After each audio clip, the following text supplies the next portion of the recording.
All right. So, contrary to the popular belief that people are saying that if escalated, this could go really wrong. The Indo-Canadian diplomatic issue right now is actually very beneficial for the Indian government. And in the process of this video, I will surely tell you why. But first, before we do that, if you have not followed up, which is largely impossible at this point of time, but if you still do not know about the Indo-Canadian issue, right? What the issue is, let me explain. So India, for a very long time, has been against the Khalistani movement, which basically calls for a separate state for Punjab, essentially Punjab and a few other parts, but basically calls for a Khalistani state separate from India. India has been vehemently against this. There have been a huge number of issues. There has been one major terrorist attack where more than 300 people lost their lives. So an airplane was actually bombed and a lot of people had lost their lives. Even then, nothing had happened in Canada, and Canada started to become a hotbed for the Khalistani movement. Now, fast forwarding to 2023, G20 summit was a major failure for the Canadian government and Justin Trudeau. Justin Trudeau's rating had been declining for a very long time. And with all of this culminating into, Justin Trudeau's behavior at the G20, where he did not attend the dinner, where, his plane was broken, yet he did not take the Indian help and, take their plane, things were already seeming to be bad, but not in the disastrous way they came to be after Justin Trudeau went back to his home country and announced in his parliament that he had credible allegations that there were agents of the Indian government involved in the killing of a Canadian citizen, Hardeep Singh Nijjar. Now, to give you a background of Hardeep Singh Nijjar, he was part and rather the leader of a terrorist organization, which was a declared terrorist organization in India. And this person also had entered Canada on a fake passport and was actually refused to get into Canada when originally he had tried as asylum.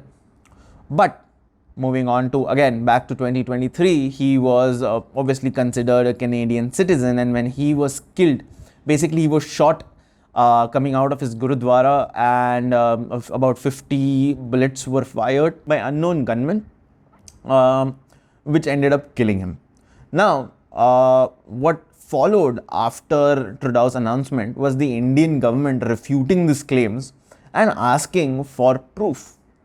Trudeau went on to try and talk to the US, the UK, that this is a serious concern, and all those countries did say that this is of concern to us. But about 2 months have passed since then, and no credible evidence instead of allegation has been provided. It also happened that Canada backpedaled and wanted to have talks in private. Now, just imagine announcing this issue publicly and then asking for talks in private. That just shows where the Canadian government is at right now. And the bigger problem is Trudeau has not been able to convince his own opposition, or rather the parties that he is with, about this act of the Indian government. And the problem was that even though he did do this publicly, things would have been comparatively not as violent or not as not as flared up if he had not done what he did post that, where they threw out an Indian diplomat in a tit-for-tat movement. India also threw out diplomat and called for a parity.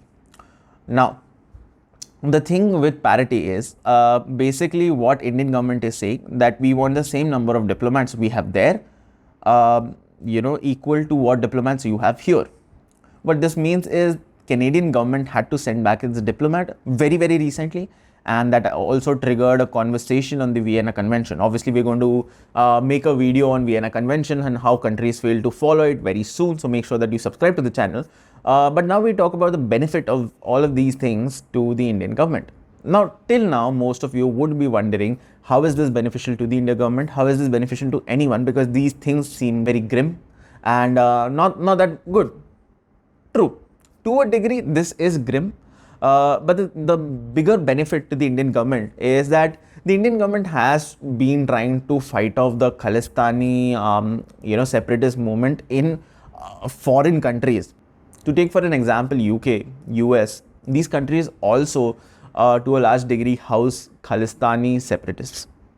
Now, the problem is India has never showed off its position as a government that can take action whenever, however required. In the sense, now we're talking about the world stage, right? World stage is where US generally has its chest thumping going on. Okay, we found a terrorist, we killed the terrorist. Israel has been doing this for a very long time. But India has never done that. And currently also there is no proof that India has been doing this. Even if it is doing it, let's assume that it's doing it, it would still be by proxy and would not be a direct hit, right? More so, India has gotten a chance to make an example out of Canada.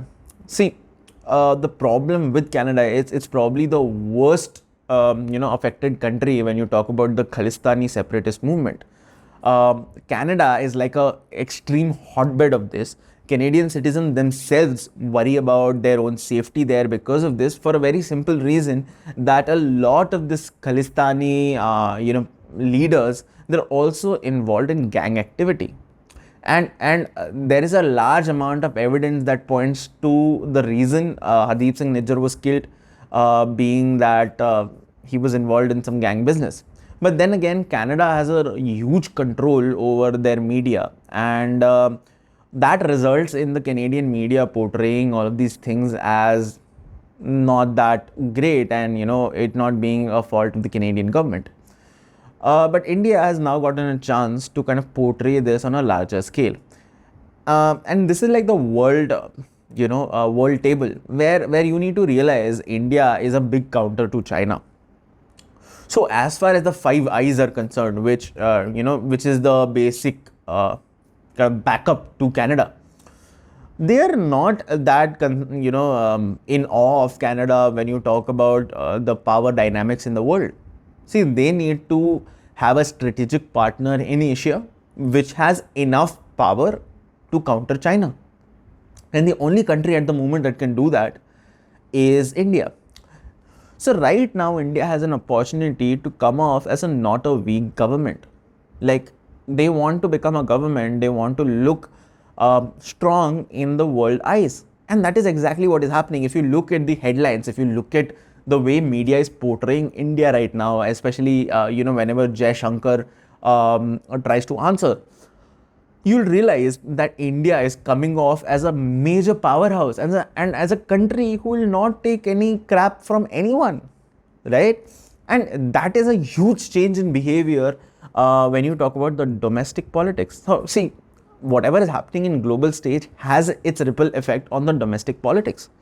And in domestic politics, what's happening is the current government is gaining huge popularity, right? And interestingly, it's not because of freebies or schemes or things like that.